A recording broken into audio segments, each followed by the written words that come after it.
Hey guys, so here we are back at the wall. I did not shoot a video on day 3, I believe. I got tied up at another job site, but they have sheetrocked the whole thing. The top, let me turn you around here and I'll show you all the little details that went into this wall and explain it to you. Okay, so we got you turned around. Here's the wall, and what we have here is 16-inch centers all the way down. We've tied into this purling up here. Okay, so that would be the top, and so you can see my top track right here. I got my floor track, and I got my studs. Because there's a purling right here, let me take you in a little closer. Since there's a purling right here, you can see it. It's got the little zigzags. You cannot run your studs up there, and you do not have enough space to run your studs turn sideways like that, right? So what you have to do is you kind of have to patch as you go and secure. So what we do is we secure, so this piece of sheetrock here starts here, goes all the way up. So it's tied into this stud, this one, and this one. So you get 4 studs total to one piece of sheetrock. And then at the top, we put a piece of stud running vertically to tie that in. And then we'll also tie into the very, very top. And it's kind of hard to see, but you can, let me see if I can get you up there. You can kind of see it where there's little zigzags, okay? And then that's the top of the wall, okay? So, and then what we did in this situation,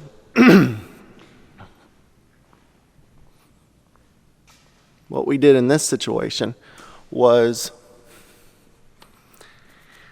we still do not have your storefront glazing. So what we do is we leave off a little piece of sheetrock so we can come back and forth. Now if you remember, we had a lift on the other side, and we had framed this out similar to the way you do a door frame, and we were missing the track. Well, once we brought the lift over, we framed it up. You can see how we did that. We just put another piece of head track up there and just framed it up. Same thing. We just put in a small piece of floor track. So here's the finished product on this side. And let me take you to the back and I'll show you where we are with that and work forward. All right. So one of the things that the tenant wanted us to do here, our management, was to frame this up but not pour the concrete to keep costs down. And it wouldn't have been a huge cost difference, but you know, we want to please the customer, so we kept it down as much as we could. And the way we do this is we'll shoot a laser across here, get that perfectly level, and then we just support it with some studs. And so when the other contractor comes in here, or if I come in later, you will kick that out and just pour your concrete. And the way that we've always done that is we will take a couple of pieces of concrete. There's never a shortage of concrete pieces on a job site like this, and we'll wedge that in the middle, and then we'll pour on either side of the wedged concrete. And it works out, you know, you're done. So there's that. You can see we taped and floated. And taped and floated, what that is that's where we come in here and we'll actually use sheetrock tape. It's a fiberglass reinforced tape, kind of sticky, not too much, and it will go on these seams. Okay, the larger seams. And then we'll also run one right down there. Okay, then where the screw holes are, which would be these lines, you can kind of see, the screw hole there. There's one there. Okay, what we do there is we just float over it. Okay, so once we put the tape on, then we'll come back and we'll float. Now, you can kind of see the tape right here. If you look right here, there's the tape. It stretches right there, and then they float it. And when they float it, they'll do one down the middle, one swipe down the middle with mud. It's called sheetrock mud. I'm sure there's other names for it. And then what they'll do is that's it. That's tape and float. That's it. If we were going to finish this wall out, what we would do is come in here, and here again, you can barely see the tape. It's right there, here to here. What you do is you put the tape in, you would do one swipe with your trowel, and then what you would do is you come in here and you would let that dry, come back in here and do another 2 swipes. And the way you would do that is you would start kind of like from the middle over, so you would overlap a little bit, and then the same thing on this side. So this line would be a little bit wider, not much, but it gives you a more finished, smoother, finished product. And then what we'd do is we'd come in here and sand all of this down to just perfect. You know, it's just got to make it smooth and perfect, because we don't texture walls in commercial. Same thing. You get a little bit of dimples, because when you go over this with wet mud, it actually pokes out. But when it dries, it pulls back in and gives you a little dimple. So then you have to do another coat. The other thing that we did is, you can see up here, let me take you in, we fire caulked. Now, you've heard me multiple times talking about no one's out here fire caulking, okay? You have to have fire caulk to give you your code, to meet fire code. So each one of these pipes going through this wall would be considered a penetration, because it penetrates into the other side. And so what you have to do is you have to come up here and you have to fire caulk around those gaps. And it doesn't matter how small of a gap or how tight of a gap you have, you still have to put that. So you'll see that around the water pipes. I have it around these electrical pipes. I have it across this strut here. I have it, I mean, everywhere you look. Let me focus the camera. Here you go. You'll see it right there. And of course, you'll see it all along the top. Let me try to get you a little bit better picture of that. Let's see. Here we go. Towards the front up here, right here. So see, you can see it real well up here. There you go. You'll see it around there, see it all along there. It doesn't take that long to do, to install it. One guy, I mean, you see it on every penetration. And then maybe I'll do a video on how this stuff works, because it's actually really interesting the way this stuff works. And see, this here is a strut. We're going to call it a strut. I'm going to call it a support strut. And it's tying in to these purlings. See, it goes from there to there, and it goes into my next purling. All that is a 1/4 inch piece of angle iron. Okay, it's just red iron. But here's the deal.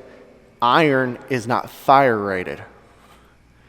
And so same thing with this big I-beam. There's no fire rating on that I-beam. So if you say, oh, well, you know, this is the way the inspectors always present it to me is, if this building was to catch on fire, how long will this building be on fire before that melts? Well, I can't give you that answer, because it depends on how hot the fire is, and it may not even get hot enough. So what they tell me to do is you got to fire caulk around it. Also, it's considered a penetration. So same thing. That's just the way it works. The way fire caulking works, and I may do a video on it, I need to do a video on it because I think it would be interesting, is fire caulking actually burns. It burns very well, kind of like a candle. But what happens is if it gets hot really quick, it swells up. Okay. You have a junction box, and you have a piece of 1 inch or 1/2 inch conduit going from the box through the wall. Okay. If this fire was to melt that pipe for whatever reason, it would actually swell up and shut that penetration off, not letting the fire get into this other side. So here it is. Here's the finished product. A fresh wall always looks the best. And yeah, there it is. We came in, I had the guy sweep, and actually I did the sweeping. They helped me just take out the trash. And we got this place ready for the next group that comes in. I don't know if it's going to be me or if it's who it's going to be.